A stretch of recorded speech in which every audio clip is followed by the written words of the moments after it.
Welcome back. I'm Susan Lindner, the host of Innovation Storytellers, where we go behind the innovation to dive deep into the stories that worked, the stories that get big ideas approved in the boardroom, on the show floor, and directly with the customer. So I'm super excited to have really the godfather of the AI virtual assistant on the show with me today. If you don't know Kevin Surace, you're about to, because he is the man behind the pioneering work that made Siri and its successors possible. A Silicon Valley innovator, serial entrepreneur, and futurist with more than 95 worldwide patents, he has spent decades turning impossible ideas into world-changing products. The first cellular data smartphone, human-like AI assistants, biometric cybersecurity, multivariate reverse auctions, AI-driven software QA, soundproof drywall, high-efficiency windows, and the landmark energy retrofits of the Empire State Building and the New York Stock Exchange. He is Inc. Magazine's Entrepreneur of the Year, a CNBC Top Innovator of the Decade, a World Economic Forum Tech Pioneer, and an inductee of RIT's Innovation Hall of Fame, Go Tigers. His forthcoming book, The Joy Success Cycle, offers a new framework for fulfillment and lasting success. So we're going to get into all of it today. Kevin, thank you so much for being on the show with me. So happy to be here. Thanks for having me. So first off, I just want to start off with your origin story, Kevin. As a kid, were you the kid who was like pulling things apart and trying to figure out how they worked?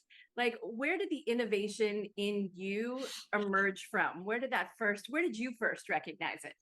Yeah, no question. That was very much me. I was a young teen and read up as much as I could on how electronics worked. And I was taking apart radios and tape recorders and clock radios and TVs and repairing them and fixing them and understanding what made them tick. And I got really the bug for electronics at the time. It was much less of a software field, even though I was programming on simple little machines. We had this little TI thing, and then after that I had... So I was just about to ask you, did you have the Radio Shack TRS-80? Yeah, Because they bought me one in high school because I was beyond what we could do on the weighing that we had there. So yeah, I was kind of the programming electronics whiz kid. But only because I was curious. There are people way smarter than I am at this, but I was always curious. I'm still curious to this day. And curiosity allows you to find pain points that then allows you to think about how to solve those pain points with technology, right? And that's kind of job one, right? Job one is stay curious. If you want to be innovative, you got to be curious, or else you can't find the innovation anyway. You can't find where the pain points are. And then you have to find real pain points, whether it's a small company or a large company that you're in. And you've got to be curious about that. And then you got to be curious about how would one solve this? Am I going to need to break the laws of physics? That's not a good idea. Let's not try to do that. But if you're not doing that, then it comes down to time and money. And that was a realization. Someone told me that one time. Look, in the end, it's a simple matter of time and money. Either it's programming or it's electronic design or it's some other design, hardware design, manufacturing design. But if you're not breaking the laws of physics, you can surely do it, even if no one else has ever done it before, period. And so that opens your eyes to the world of possibilities of putting things together in new ways. And we'll let the kids at RIT figure out how to break the laws of physics. That's on their time, not on ours. Yeah, nobody's breaking the laws of physics. Yeah, I mean, we sort of are. There's quantum computing and things that don't make any sense. Exactly, physics, but with known physics. But nonetheless, we take advantage of those tricks. But mostly, you're doing things within the realm of physical possibility. So, look, I don't want someone at a big company to go, I think I'll build a transporter. By the way, I've given lots of thought to building a transporter a la Star Trek. And the biggest thought I have is that we wouldn't, if we were transporting you, Susan, we wouldn't actually literally deconstruct all your molecules and send them somewhere. That's dumb. Once I can read all your molecules, I would just create a new one of you over there, exactly molecule by molecule, and leave this one in case something happens to the other one, right? There's a duplicate. And then you've got the moral issues of what do I do with the other one when it's done with its task? It doesn't know it's just a duplicate of you. It thinks it's you, right? Do I exterminate it? Do I put it back in the transporter and it just dissolves? I mean, you have to think of the moral implications of that. Nonetheless, I wouldn't destroy you. So I think that's a mistake in the entire transporter concept. I don't need to send your molecules. If I've got some carbon over there, I can probably make another one of you. I would just ask that my new self be the real troublemaker that I want to be here in this reality. This show is all about the stories behind the breakthroughs and how we can tell better stories. And when you were just speaking, it dawned on me that the reason why listening is the number one component of being a great storyteller is because if the problems can be solved with time and money, then you better be really listening to what those challenges are in order to know how to solve them. Like the essence of great innovation is first listening, right? It's listening to the market, it's listening to the pain points, it's Absolutely. listening to the deficiencies of what exists right now. It's listening for opportunity before we even start creating. The process of storytelling begins from jump with your curiosity by you listening to what's going on around you.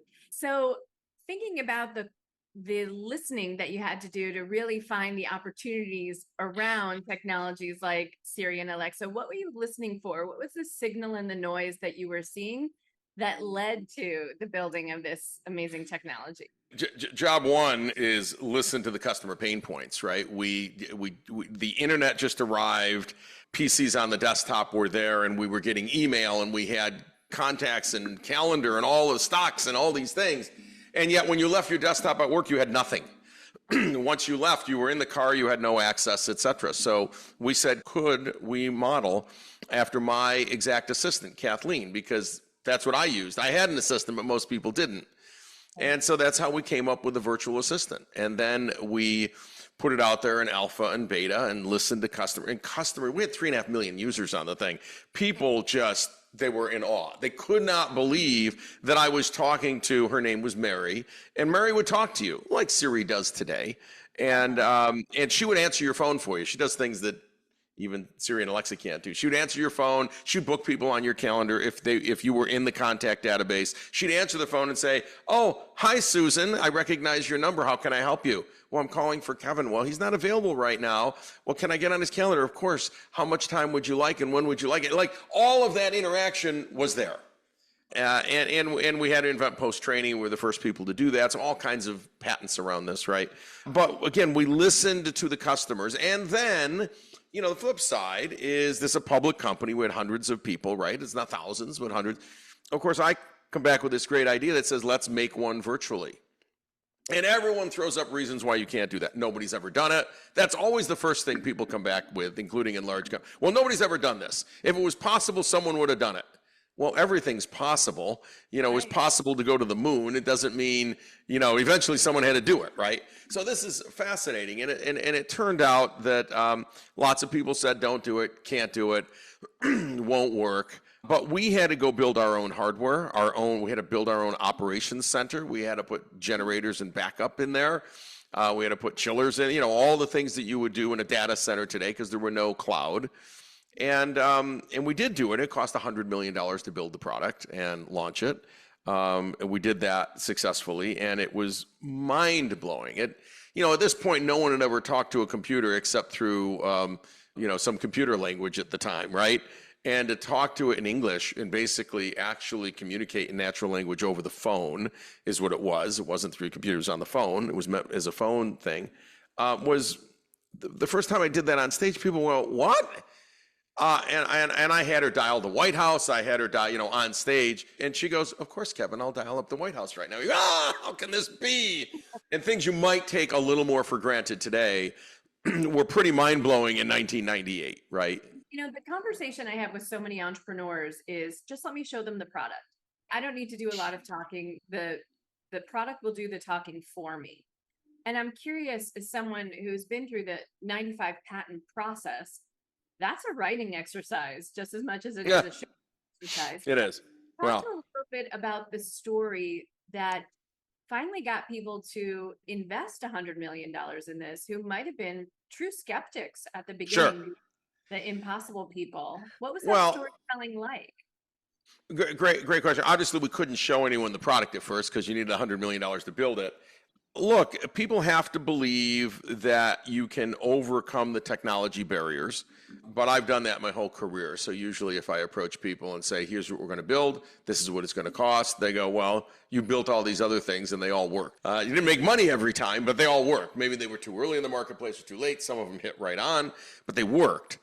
So I have already, in my mind, laid out the pathway from a technology standpoint on how to get over the barrier, how to break through that brick wall, right? As we say in Silicon Valley. And so you have to work that out, and you have to be convincing that you know how to get there. But the most convincing is how large is the market and what's the return on this investment. This is actually more important. A lot of entrepreneurs don't think that. They go, if I show them the product, and this is true in large companies. You're in a large company, you go, well, if I could just show them the product and I'll sketch the project. You know, in the end, there's a CFO that says, how much does it cost? How much does it impact our other products? How much are we going to make? How do we know the market's there? Have we done market surveys? Do we understand that we're solving the actual pain point? We're not building something for people who have no pain point. Like, all of that has to be worked out. And I don't underestimate, don't underestimate how much work has to go into the business side of this. So when you really want to build a great pitch deck, internal or external, one of those slides of 12 to 15, not 50, 12 to 15, one slide is on the product. That's the solution. First of all, you got to say, here's the pain point. Here's the total available market. Here's the market we can serve. Here's the competition. Here's our solution. One slide. This is why we're best at it. Here's the financial plan for 5 years. This is why you should invest. Here's the return on investment. You notice one slide is the product, because they almost don't care about that. It's like, is there a business in doing this, right? Is there a business in doing this? This is true when you're an entrepreneur, and it's also true when you're in a large company. You know, in the end, the CFO is going to sign off on it, or the CTO goes to the CFO for money, whatever it is, or the CIO. In the end, someone's got to write the check, and you're going to them for a $100 million project. They go, am I going to make 10 billion on this? Am I going to make 5 billion? Am I going to make, because that 100 million could go into a new plant somewhere. It could go into marketing. It could go into so many other things that are competing. And so your thing has to be a better investment than all the other places they can invest. And do you advise people to kind of break up that investment in chunks? Like, look, let us do a proof of concept. Let us do of course. Yes. Uh-huh. And this is why. In the venture community, there's a rule of 1 of 10. People don't want to talk about it. But basically, so when you first have an idea and it's on a napkin and it's just you and a friend and you're starting to toy with it, there's a 1 in 1,000 chance you're successful. Maybe you raise 50K or something. Later, you raise a seed round, a little bit of a seed round, and maybe it's 500K, maybe it's $2 million, whatever. Now there's a 1 in 100 chance you're going to be successful. 1 in 100. And finally, you go out for real money. It's 50 million, it's 100 million, it's $1 billion today, 1 in 10. Okay, that's it. There is no reason that any corporation should feel that they can out what happens in the venture world. These are professional investors investing in brand new ideas and have done it for a long time. The best they can get is 1 in 10. And some people are 2 in 10 and some people are 1 in 20, but rough numbers, right? Why do you think you're any better? That means as a corporation or a CVC, a corporate investor, or any kind of internal kind of development group, 1 in 10 would be a great hit rate for you, which means you better try 10 things and one of them is going to knock it out of the park. And what the mistake that large companies make is they go, ooh, well, we haven't done anything in 8 years, so we're going to try this one thing. Your chance of success is 10% of that, no matter who you throw at it, how you do it. But in their mind, they think, well, we're better because we know our industry better, we know this better, we know that. But no, you're not any better. The stats don't show that. It's 1 in 10. So try 10 or try 20 and invest a little bit, just a little in each, and see where they go and see what you learn from the market and see what the product market fit is. And when you've got one where the product timing is right and the product market fit is perfect, that's the one you keep investing in. And then, the other ones didn't make it. And that's okay. We want to reward those people for trying. That is not a negative. Another problem is you get CEOs and C-level execs are, well, they tried this thing and it wasn't successful. On the next layoff, we'll get rid of them. No, no, promote them, right? You have to encourage taking risks. If you don't encourage taking risks, it's okay. There's a startup who's going to eat you. That's I right. can guarantee it. Yeah, I'm so impressed with the fact that Airbnb has become so powerful that now hotels are posting rooms on Airbnb on the Airbnb. Yes, they do. And it's really come a whole 360 for Airbnb. Well, hey, where they Airbnb is a marketing channel to a certain segment of the population. And if they're looking for things and there's this hotel room and it does what they need to do, they'll just grab it there on Airbnb. What's the difference? It doesn't matter. And so a hotel shouldn't care where they get that money from. And they've learned enough. Marketing has learned we don't care. We'll advertise on VRBO, Airbnb, Expedia, and anything else that moves. Anyone can find a room and books it. That's no longer an empty room. Yield management is very important in hotels and airlines because it's a fleeting thing. By midnight, there's no one in the room. There's no one going to be in the room. You just lost money on that piece of real estate. So yes, that's Airbnb has been very successful at building its own audience. So you've stayed, Kevin, predominantly in the entrepreneurial space, right? Is there a corporation that could house your energy for any length of time, do you think? Well, Or, I mean, you have 12 companies going at the moment, is that right? Something like that. Look, Google famously has their moonshots, right? And they've got, a dozen or 2 dozen or so that do that. Astro Teller runs, he's captain of moonshots at Google, and Astro's a friend. And Astro is very quick to say the best thing he can do, the most important thing he does every day is kill projects. Number one job is to kill projects. This is fascinating. So, people on the outside think, the number one job is the more projects and more ideas. No, there's a finite amount of money and finite amount of time. And Waymo has come out of that effort. Other companies come out, but Waymo is the most successful so far.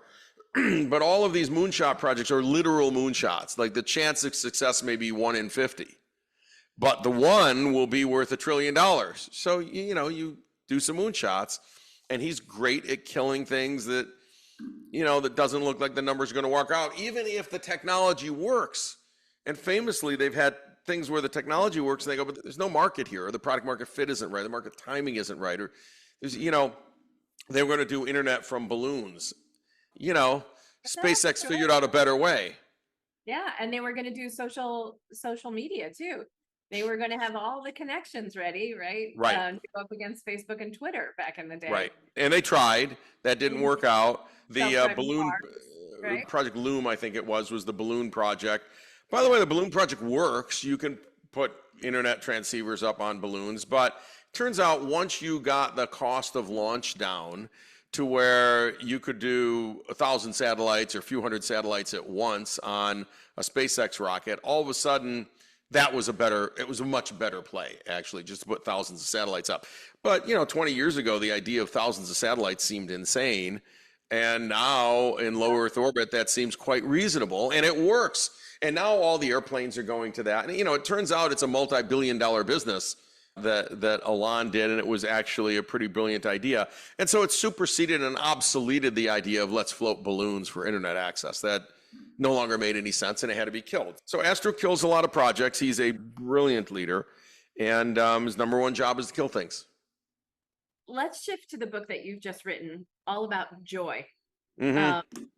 This is a fascinating topic, and if you have an opportunity, please check out Kevin's talk and this fantastic book. So it's clear your energy is through the roof, Kevin, that you love what you do. But there are a lot of people toiling in Silicon Valley right now who may have lost kind of the spark around the joy of their work. Can you tell us a little bit about the hypothesis for the book and why you decided? Absolutely. And not just Silicon Valley, every company in America. In fact, today, this book is so important coming out in the era of AI because so many people tell me, well, I've lost my joy. I've lost the fun of work. I've lost this. I've lost that. I used to love coding, and now I don't get to code anymore. I just hit these agents off, right? I used to love writing blogs, and now AI does it for me. I used to.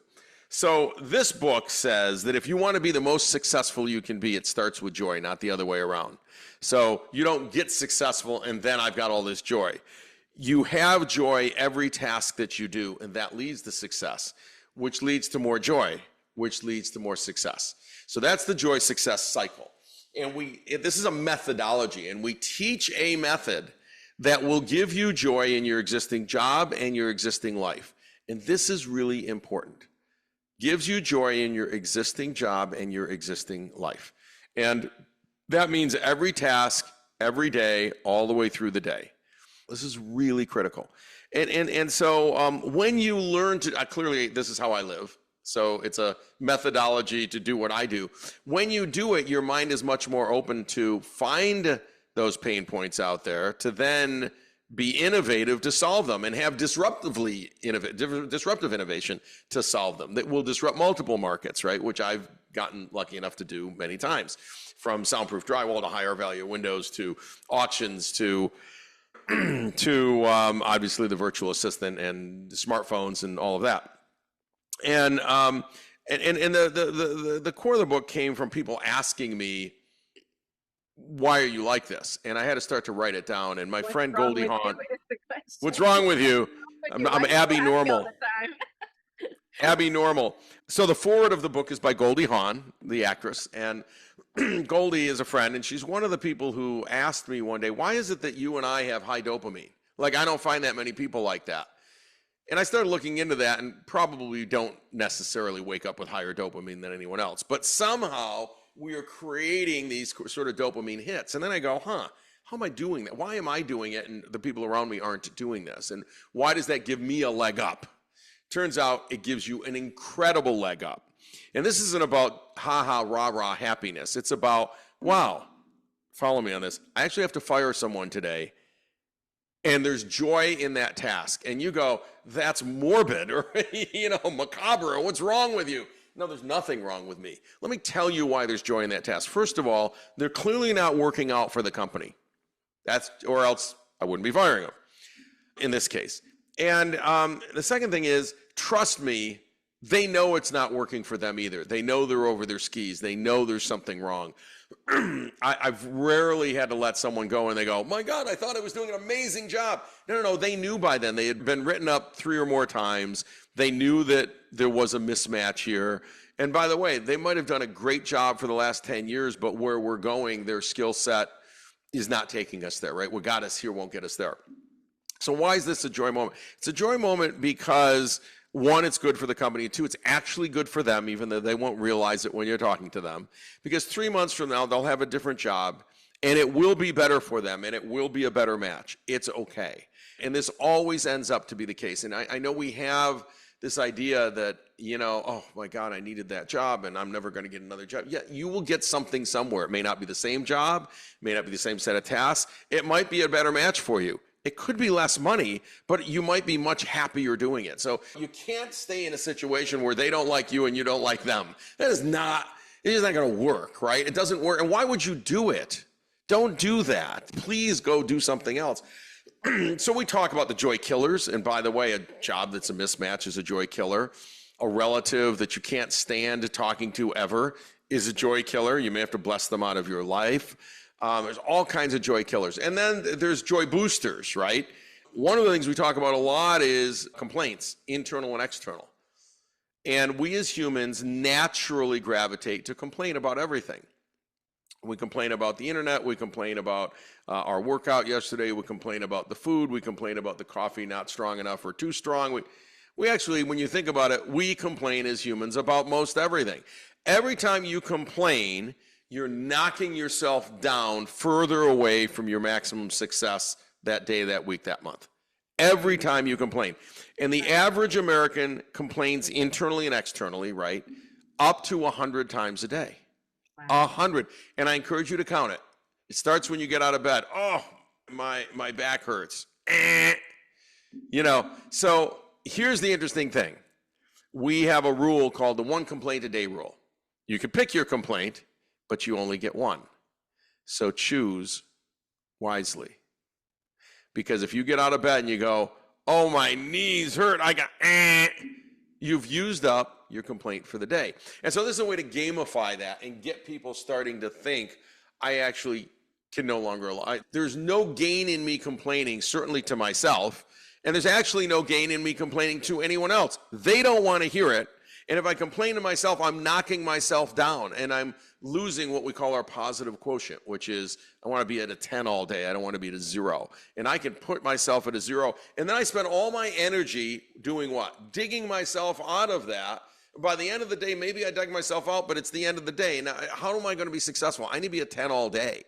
So we teach all of this in the book. It's only 200 pages. You can read it in a few hours. The people who had read the drafts to a T called me and said, this changed my life. Wow. This changed my life. And it changed my life at work. It changed my outlook on how I can find my maximum success, whatever that is. By the way, success could be success with my children and my family. It could be religion. It could be at work. It could be monetary. It's different for everybody, and we look at that. But in the era of AI, let me say why this is important. You're a coder, let's say. You've been coding for 15 years. You love coding. Look, I write lines of code, lines of code, lines of code. And you've been delivering the output, whatever that is. I fixed a bug. I've delivered a feature. I delivered a product. I delivered a UI.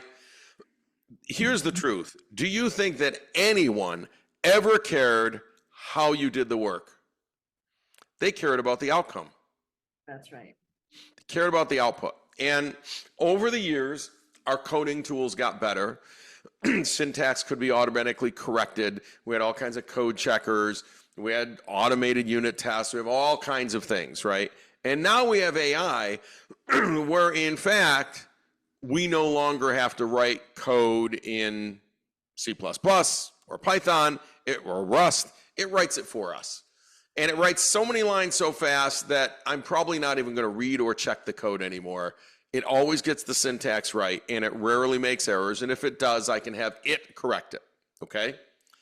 So if I thought all my joy came from really the joyless task of writing line by line by line, that really isn't where your joy came from. Your joy, when you dig deep, you're going to find came from the outcome that you delivered and someone smiled at you and said, wow, this is amazing. And it turns out there was more joy for both of you the faster you delivered that. If you could have delivered it in a week instead of a month, everybody was happier. And now you can deliver it in 2 hours. Literally, someone can tell you before lunch, oh, we have this customer that really needs this feature. I don't know how many months that's going to take. And you go, I have an agent with Claude. I'm going. And after lunch, you come and say, I did the feature for you. Here it is. Would you like to take a look at it? And they go, this is freaking unbelievable. You're a miracle worker. You're amazing. Okay. So you need to get your joy now from the outcome because some of the process has gone away. And I'm just going to portend that you actually were thinking you got your joy out of that, but actually that was grueling, generally joyless work. And some people are going to write on this thing and say, no, it wasn't joyless for me. I'm okay. I'm going to tell you in the future, nobody's going to pay you to do that joyless work. So I would start looking at it as joyless and find your joy in the output. And this is true for everything. This is true for music. Musicians are going to yell at me. I know, doesn't matter. It is true for writing blog posts. It is true when you go to summarize this podcast. You will use AI to do the summary. Why? Well, it was kind of a joyless task. And by the way, you're not adding any value to it anymore. One of the things we talk about is you've got to do things that add value because that gives you a sense of purpose, and a sense of outcome, a sense of joy. If you're struggling away with something you no longer add value to, like no one adds value to writing line by line of code today. No one, I'm sorry. No one adds value to literally writing every word of a blog post. You can banter with AI, you can use some of its words and some of yours, you can get whatever. But if you did it alone, at some point someone's going to terminate you because I can get someone else to do it with AI and do a year's worth of blog posts today, right? So we got to find our joy in the outcomes, and we're going to own those outcomes with our taste and experience. And I think it's the most exciting time. So it makes the book really powerful to hit at this moment of time when so many people are struggling with my work is changing. What do I do? Where do I find my joy? Kevin, this has just been a fascinating conversation. And I really just want to encourage my listeners to take a look at the book because we all need to find, especially in this time, ways of incorporating more joy into our work and our life, especially when so much feels so uncertain, the one thing that we can rely on is the conversation that we're having with ourselves. So please go and check out the Joy Success Cycle and let me know in the show comments when you get it, what you think about it. And Kevin, where can people reach out and connect with you? Best place is my speaker website. I do 30, 40 keynotes a year or so, kevinsurace.com, and also my book website, joysuccesscycle.com. So either place, there's connection ability there, and you can get the book on Amazon and Barnes & Noble and all of that. Fantastic. Kevin, thank you so much for being with me on the show today. I know my listeners are so going to appreciate your insights on storytelling and so much more. Well, thank you for having me. Thanks.